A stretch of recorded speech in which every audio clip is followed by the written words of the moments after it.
Hello and welcome. I truly appreciate you taking the time to watch this video. Your presence here means a great deal, and if you choose to subscribe, your support would be even more meaningful. With that said, let's dive into the story.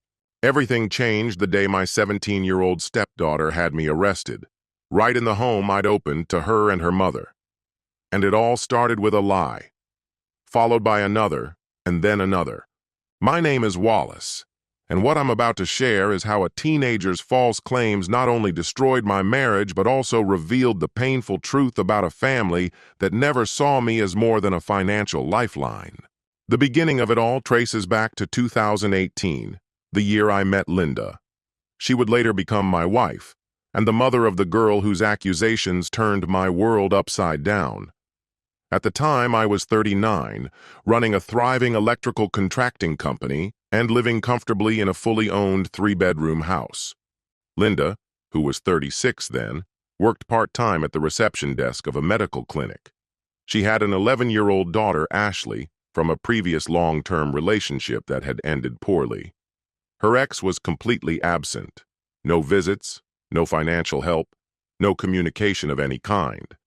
Linda was doing what she could to keep their lives afloat.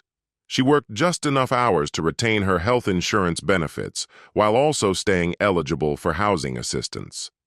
When we began dating, it was clear they were in a tough spot financially, but I admired Linda's resolve and quiet pride. At first, Ashley seemed like a sweet, intelligent child. She was respectful, soft-spoken, and seemed genuinely curious about my work. On some weekends, she would come along with Linda when she visited, and occasionally helped me with small DIY projects around the house. After dating for about a year and a half, Linda and I tied the knot. It felt like a natural next step. I could offer them more security, and we had built something solid together. Ashley was on the verge of entering middle school, and my neighborhood offered far better educational opportunities. Linda kept her part-time job for the benefits, and I took on the main financial load. Once we were married, they both moved into my home. Ashley finally had her own spacious room, and Linda no longer had to worry about rent or utility bills. I did my best to be a responsible stepfather without overstepping. I drove Ashley to her activities, helped with homework when she needed it, and made sure she had what she needed to succeed. Though Linda handled most of the discipline and parenting, Ashley generally followed the rules and treated me courteously. I was taking care of virtually all expenses, and business was good. I was proud to offer them a better life. Even though Ashley wasn't my biological daughter, I treated her as if she were. Linda and I even started talking about having a child of our own. I set up a college savings fund for Ashley and funded extracurriculars that Linda couldn't have covered on her own. But things began to change when Ashley hit 14. Like many teenagers, she started testing boundaries, lying about her school responsibilities, and trying to pit her mother and me against each other. Initially, I dismissed it as typical teen behavior. Linda and I worked hard to stay united on house rules and consequences. What I didn't realize was that Ashley had started to chafe against my role as a parental figure. By that point, she'd been living in my home for years and seemed to forget that I was the one who had owned and maintained it long before she and her mother arrived. Her comments started to carry a sharper tone. Things like, "You're not my real dad," or "You act like this house is all yours." Gradually, her resistance became more overt. She began arguing that only her mom should be making rules for her. She'd tell Linda I was being too harsh or controlling, obviously trying to undermine my role in the household. These tensions slowly began to chip away at my marriage. I could see that Ashley was deliberately working to push me aside in my own home. Things took a darker turn shortly after Ashley celebrated her 15th birthday. One evening, while I was in my office handling paperwork, Linda walked in looking troubled. She said Ashley had just confided in her, crying, and claimed that I had looked at her in a weird way while she was walking to the bathroom in pajamas. I was floored. I barely even noticed her pass by. I was focused on my work. I tried to explain that I hadn't paid any attention to her, let alone looked at her in any inappropriate way. Still, Linda said Ashley had been very emotional and felt weirded out. She didn't directly accuse me of anything, but she did suggest I should be more conscious of how I behaved around Ashley, hinting that maybe her daughter had reason to feel uncomfortable. From that moment on, I became hyper-aware of everything I did. If Ashley was dressed informally, I made it a point not to even glance in her direction. I'd announce myself when entering common areas and started working later hours to avoid crossing paths with her. But the more cautious I became, the worse things got. Ashley interpreted my distance as evidence of guilt. She began telling Linda that I was acting off or behaving in a creepy way. No matter what I did, stay silent, speak up, enter a room, or leave one, Ashley twisted it into something suspicious. It felt like I was walking through a minefield in my own house. Roughly 8 months later, Ashley made a more serious accusation. She claimed I had deliberately brushed against her in the hallway near the kitchen. According to her, the touch was intentional, even though we were both carrying items in a fairly narrow space. I immediately denied it. The hallway was tight, and it was clearly accidental. But now 16, Ashley was more convincing. She described the moment with vivid detail and said she felt unsafe and didn't want to be left alone with me. Linda, who had once stood firmly in my corner, began to waver. She didn't accuse me outright, but the trust between us was clearly eroding. That incident led us into marriage counseling. Although the therapist said they were there to mediate, the sessions quickly began to feel more like interrogations. It was as if they were waiting for me to admit guilt I didn't carry. Around that time, I installed security cameras throughout the house, mainly in the shared spaces. Officially, I said it was for safety, but in reality, I was trying to protect myself. The cameras were placed in the kitchen, hallways, and living areas, anywhere Ashley and I might run into each other.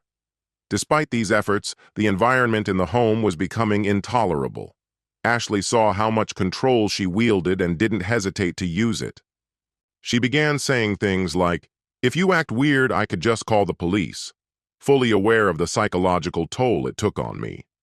I avoided any situation where we might be alone. If Linda left the house, I'd either go out too or keep myself in a room with the door wide open until she got back. But the cameras didn't protect me in the end. A few months later, Ashley took things to the next level, this time calling the police herself. She accused me of touching her inappropriately while she was sitting at the kitchen table doing homework. She claimed I had placed my hand on her shoulder in a way that made her uncomfortable, and that I didn't remove it even after she asked me to, until she finally yelled. That night, 2 officers showed up and took our statements. I told them exactly what happened. I had lightly tapped her shoulder to get her attention and offered help. When she looked startled, I immediately stepped back. The entire interaction lasted maybe a couple of seconds. What I didn't know then was that this wasn't the first time she'd contacted the authorities. Apparently, Ashley had called the police at least twice before. Linda had never informed me. There was already a file on me, dating back 2 years to that first vague claim about me looking at her funny. That night, I was arrested. I spent the night in a jail cell, betrayed and accused in the home I had once opened to people I considered family. The following morning, I was released on bail, though the court issued a protective order that prohibited me from returning to my own home while the investigation remained active. I checked into a hotel nearby and immediately began the search for a divorce lawyer. I was seriously contemplating ending my marriage to Linda and severing all ties with her daughter, Ashley. Though the thought of divorce was painful, I could no longer ignore the reality. The damage to our relationship appeared irreparable. Even before this recent incident, things between Linda and me had grown tense. She had become increasingly distant, suspicious, and often confrontational. Her trust in me had steadily eroded, and she regularly questioned my motives and decisions. I finally came to terms with the fact that forcing our marriage to survive would only deepen our unhappiness. Continually removing myself from the house just to keep the peace only served to highlight the emotional disconnect. Worse still, Ashley would learn that her dishonesty could be used to manipulate the people around her effectively. Over the course of the next 2 weeks, authorities thoroughly reviewed the security footage from our home. The video offered clear, indisputable proof that Ashley's accusations were unfounded. There was no evidence supporting her claims of physical abuse. A detailed timeline corroborated this, and any ambiguity vanished. The district attorney declined to file charges, and the restraining order was rescinded. The detective notified me that the case had been closed, and I was free to return to my property. He also noted that if Ashley continued to make false reports, she could face legal repercussions in the future. Though I had gone through the ordeal alone, I had used that time to make a firm decision about my path forward. My attorney had already drafted the divorce papers while we waited on the results of the investigation, and I was now fully prepared to move on. When I arrived back at the house, Linda opened the door with a look of surprise. But instead of showing empathy or acknowledging the hardship I'd endured, the first thing she said was, "Have you thought about what you did?" Her reaction made it crystal clear that she still held me responsible, despite irrefutable evidence that disproved Ashley's story. I said nothing. I simply handed her the divorce documents. She looked down at the papers, stunned. Before she could speak, Ashley appeared on the stairs, quickly understanding what was happening. I didn't linger. Ashley's response was immediate and loud. "You can't leave us!" she screamed. But I was unmoved. Though they were still living in my home, I chose not to engage. From that point forward, I would let the legal process take over. It wasn't until later that I discovered why both Linda and Ashley had reacted so strongly to the sight of those divorce papers. They were terrified of what my departure meant for them financially. While I had been gone, the bills hadn't stopped coming in. Linda's income wasn't enough to support the household. She had resorted to using credit cards to cover everyday necessities, but those had long since hit their limits due to prior emergencies. Their desperation for me to return had little to do with reconciliation or remorse. It was all about the money. That truth hit hard, but it also set me free. I had invested years into building a home and trying to form a genuine family, only to realize that to Linda and Ashley, I had merely been a source of income. I had paid the bills, endured falsehoods, and stayed silent. Not long after the divorce process started, I received a late-night message from Ashley. She offered to come clean to the police and admit she had lied. But by then, it was far too late for that. The trust had been destroyed beyond repair. Any hope for a normal relationship was gone. I could no longer live under the constant threat of being falsely accused again. Ashley had shown she was willing to weaponize serious allegations to get what she wanted, and that was something I would never tolerate again. From then on, all communication went through legal channels. Linda hired a seasoned attorney and tried to make a case for spousal support, arguing that her limited income and domestic responsibilities warranted financial assistance. However, the established pattern of deception worked against her. The court had little sympathy for someone who had tried to manipulate the justice system for personal advantage. I was fortunate that there were no shared children to further complicate matters. The divorce process lasted nearly a year. During that time, Linda and Ashley were forced to confront the reality of living without my financial help. They were given 60 days to vacate the property, which had always been solely in my name. Ashley lost access to every financial benefit I had once extended to her, including the college fund I had been quietly contributing to. Linda, for the first time in years, had to find full-time work. Despite her efforts, she couldn't replicate the lifestyle they had enjoyed when I was supporting them. Eventually, they moved into a modest 2-bedroom apartment, selling off or leaving behind the luxuries that had once come easily. The divorce settlement was straightforward. I kept my house and assets, while Linda received her personal belongings and a one-time payment she had requested. Ashley was cut off entirely from the financial assistance I had once provided so freely. What surprised me most was how dramatically Ashley's demeanor changed once she realized there would be real consequences for her actions. The same person who had so confidently accused me was now pleading for me to return, begging for financial support. That shift only confirmed what I had long suspected. Her accusations had never stemmed from actual harm or concern, but from a desire for control. Since then, I've heard from acquaintances that Ashley has been acting out in school.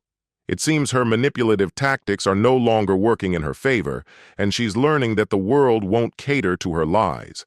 This experience has taught me just how quickly some people will destroy relationships for the sake of short-term power.